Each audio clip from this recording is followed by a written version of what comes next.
Ivan Sugianto, pengusaha Surabaya yang paksa siswa SMA Kristen Gloria II Surabaya sujud dan menggonggong, benar-benar babak belur. Dia ditetapkan sebagai tersangka oleh Polrestabes Surabaya setelah dia ditangkap tim polisi yang menyanggungnya di Bandara Juanda, Surabaya, sepulang Ivan Sugianto dari Jakarta. Diberitakan sebelumnya, nama Ivan Sugianto menjadi sorotan usai video yang menampilkan dirinya mengintimidasi siswa N dengan memaksanya untuk bersujud dan menggonggong viral di media sosial. Atas tindakannya melabrak sekolah SMA Kristen Gloria II Surabaya dan memaksa Iden, siswa di SMA tersebut untuk sujud kepadanya dan menggonggong pada Senin, 21 Oktober 2024 lalu, Ivan Sugianto sudah menyampaikan permintaan maaf melalui rekaman video. Karena atensi masyarakat yang begitu luas terhadap kasus ini, Polda Jawa Timur ikut mengawal kasus ini. Satreskrim Polrestabes Surabaya menetapkan Ivan Sugianto sebagai tersangka pada Kamis sore, 14 November 2024. Polisi sebelumnya sudah memeriksa 11 saksi dan melakukan gelar perkara. Ivan ditangkap polisi Kamis sore sekitar pukul 16 WIB di Bandara Juanda, Sidoarjo. Dia kemudian langsung dibawa ke Polrestabes Surabaya dan tiba sekitar pukul 17.21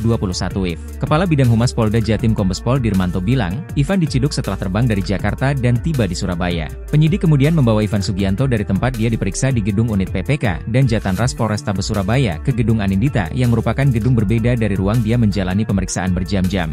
Baju putih Ivan Sugianto yang dia kenakan saat mendarat di Bandara Juanda, kali ini sudah berganti menjadi baju tahanan warna oranye. Polisi menggiring Ivan ke gedung Anindita dengan tangan terborgol dan berjalan tanpa alas kaki. Dia menutupi wajahnya dengan masker. Begitu penyidik menggiringnya ke ruang tahanan negara di gedung Anindita Polrestabes Surabaya, Ivan Sugianto langsung mendapat sambutan sorakan puluhan tahanan dengan begitu riuh. Sorakan terhadap Ivan juga menggema di halaman gedung Anindita. Ivan Sugianto, sujud, sujud, sujud, ayo gonggong, gonggong, gonggong, teriak sejumlah tahanan.